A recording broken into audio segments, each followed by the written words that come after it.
Bom dia, boa tarde, boa noite. Esse é o podcast Ciência de Fato. Eu sou João Alves.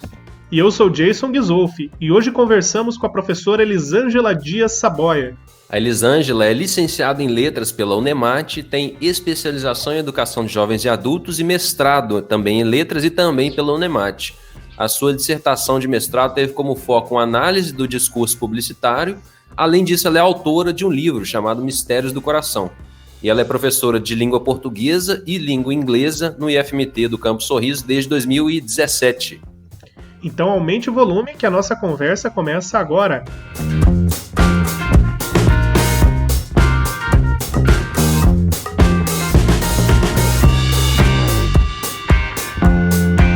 Olá, seja bem-vinda, professora. Seja bem-vinda, professora.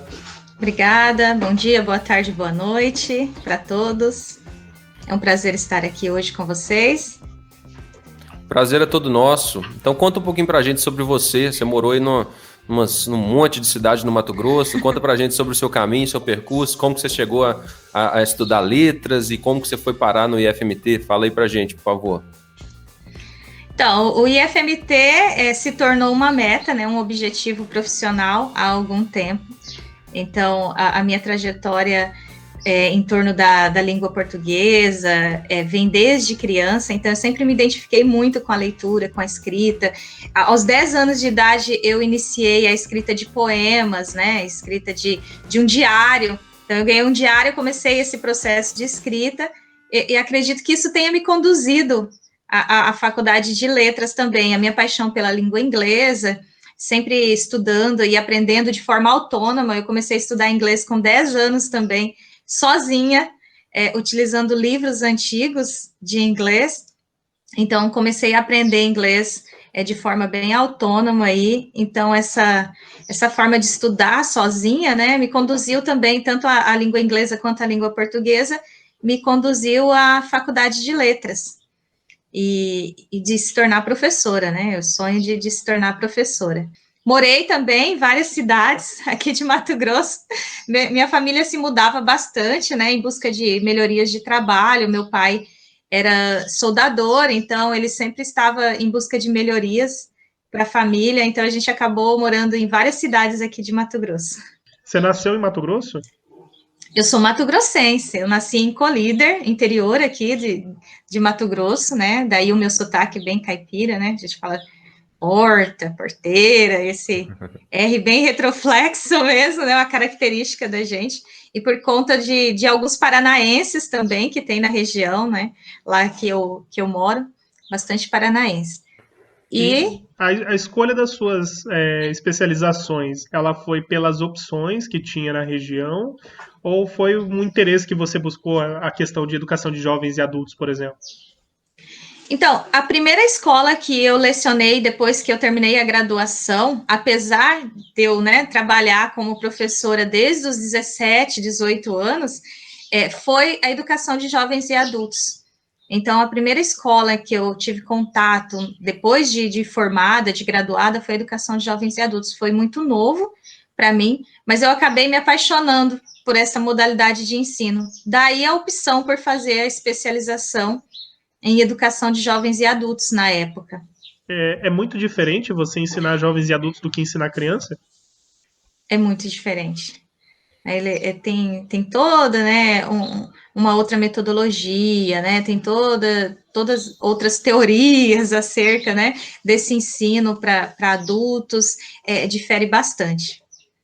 Você acha que existe espaço para uma pessoa egressa da educação de jovens e adultos vir para a área de pesquisa, mais efetivamente, né? O cara, às vezes, ficou longe da escola por muito tempo, vai lá, faz o EJA, o CBEJA, e aí dá aquele estalo, eu gostaria de ser pesquisador. Existe oportunidade para isso? Como que você vê esse processo? Ou existe uma idade limite que dali para frente fica difícil de entender? Existe sim, inclusive a gente teve assim na escola na época vários casos assim de pessoas que foram para a área acadêmica, que depois de terminar os estudos por meio da EJA, do SEJA, né, que eu cheguei a trabalhar no centro também, eles ingressaram. Inclusive na educação de jovens e adultos a gente tem a presença de vários indígenas também. Então esses indígenas eles acabavam ingressando posteriormente na rede acadêmica, né, no curso superior e mestrado, e aí ia. Então, é possível sim. Né, a gente teve vários estudantes desta forma lá da instituição. Professora, o seu mestrado teve um título que me chamou a atenção, Propagandas e Campanhas Publicitárias, uma proposta de leitura e produção textual. Então, conta um pouquinho para a gente sobre isso. Como é que foi a sua linha de pesquisa e como que você trabalhou nisso aí? Então, eu tive contato com esse assunto na graduação. Então, o primeiro projetinho lá da disciplina de metodologia científica, nós tínhamos, né, que elaborar, que pensar em um tema, alguma coisa nesse sentido de pesquisa. E na época, eu me lembro que estavam ocorrendo as Olimpíadas de 2004, se eu não me engano. Sydney.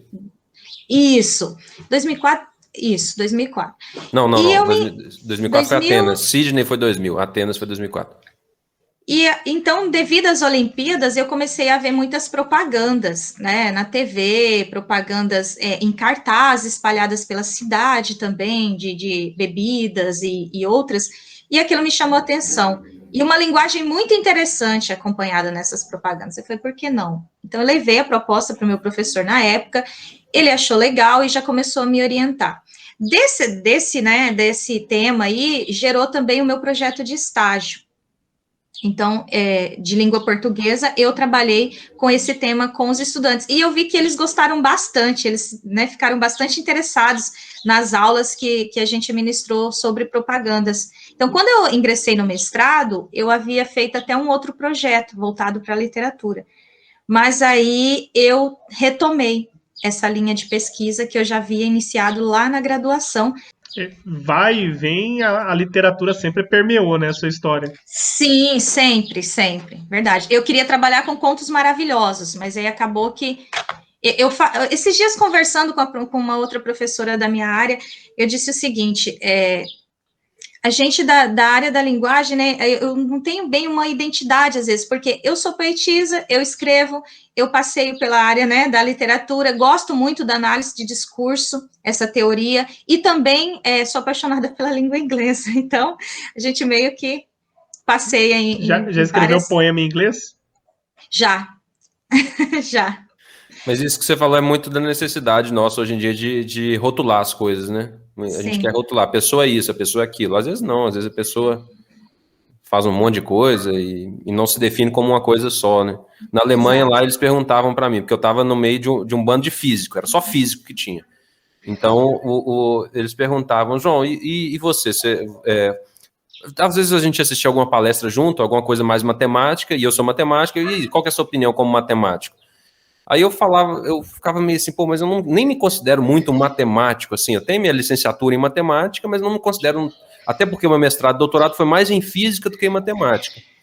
E então existe essa, e aí eles me perguntaram, mas você não se considera como matemático? Você se considera como o quê, então? Eu falei, eu acho que eu sou mais professor do que um pesquisador, então, na época eu me considerava mais isso, mas fica ali meio em cima, não sei isso, não sei aquilo, né, por causa dessa necessidade que não é tão necessária assim, mas... Enfim. E eu me sinto assim também, João. Eu me sinto mais professora, às vezes, né, eu penso, apesar de ter passado por um mestrado também, né, a gente tem esses estudos, tem contato com essas teorias, mas eu me sinto muito professora, né, às vezes a gente tem essa ideia de que professor é só professor, não é pesquisador, né, e eu vejo que na sala de aula nós acabamos tendo contato com muita pesquisa, ou às vezes a gente pesquisa muito, só que a gente não desenvolve. Né, a gente tem muitas ideias de pesquisa, a gente tem muitos dados, às vezes, ali do ensino, na sala de aula, da nossa disciplina, mas a gente não acaba fazendo aquele projeto, não acaba desenvolvendo, né, uma dissertação, academicamente, né, é bem interessante isso. E como que você consegue semear nesses jovens, né, nessas gerações novas, essa vontade, que é uma coisa, não é uma coisa muito recente, né, de escrever poema, de escrever poesia, né, esse encanto literário. Isso é muito interessante, porque todo ano eu me deparo com algumas surpresas. E esse ano, né, trabalhando com língua portuguesa no primeiro ano, quando eu falei da questão da escrita, porque a gente tem, né, também os conteúdos que a gente segue da literatura e tudo mais, e desse processo meu também pessoal para eles, eu vejo assim um certo encantamento de alguns, né, e que muitos escrevem. Isso que é interessante. Depois ali, né, não na aula, mas depois manda mensagem, professora, eu escrevo poema, professora, eu gosto de escrever, eu tenho um diário, né? Então, assim, eu acho isso muito interessante. E eu fico pensando, poxa, eles escrevem, né? Eles têm essa sensibilidade também literária, né? Mesmo que às vezes a gente ache que não tem, né? Que eles estão em outra geração, que eles não têm contato com literário, e eles realmente têm. Então, começam a falar sobre os livros literários que eles têm contato, que eles gostam de ler. Eu acho isso muito rico. Então, o que eu faço? Eu tento incentivar ainda mais, né? Eu tento ficar empolgada, incentivar isso mesmo, né? Continuar escrevendo. Eu vi um filme que me instigou muito a querer ser professor, é o filme Sociedade dos Poetas Mortos. Que é assim, é um filme maravilhoso. Eu até busquei exatamente a frase aqui que ele menciona, aquela cena em que ele pega os alunos e leva para a sala dos troféus, que tem uma foto de um monte de gente antiga, e ele fala, ó, todos esses aí são, hoje em dia são comida de verme. Então aproveite o dia, né? Seize the day, carpe diem, esse tipo de coisa. E ele fala uma frase lá também depois assim: medicina, direito, administração e engenharia são atividades nobres, necessárias à vida. Mas poesia, a beleza, o romance, o amor, essas são as coisas pelas quais vale a pena viver. Eu achei isso muito legal no filme, né? E tem muito disso que você está falando, né? Essas coisas são muito interessantes também, mexem muito com a gente. Sim. Né? Vai mais para o nosso emocional, né? Nossa questão pessoal mesmo. E você escreveu um livro, né? E como que foi essa experiência de publicar? Nem todo mundo que trabalha com pesquisa publica livros literários, né? Romance, no seu caso, uma coleção de poemas. Como que foi essa experiência? Quais foram os passos que você seguiu para chegar a publicar o seu material? Então, eu sempre, como eu disse, né, eu sempre escrevi, mas durante a graduação eu comecei a produzir mais poemas e aquela vergonha, né, de divulgar o seu material, porque eu vejo isso muito nos estudantes também. Ah, professora, mas não é bom. Tipo, eu escrevi um poema aqui, eu escrevi um texto, mas não tá bom. Ele mesmo se autocritica já, né, antes de... E isso a gente tem com a gente também. Então eu olhava e falava assim, mas não ficou bom. Não é bom, jogava fora, né? Alguns eu guardei. E agora, no momento, né? O ano passado, no momento de pandemia, eu já tive fases que eu escrevi mais, fases que eu parei totalmente de escrever, depois eu voltei novamente. Então, durante a pandemia, eu pensei, por que não publicar, né? Esses poemas, já que estamos, assim, num momento tão... emocionalmente tão difícil e eu gosto, né? E talvez algumas pessoas gostem de ouvir um poema, de ler um poema nesse momento, né, que estamos tão sensibilizados.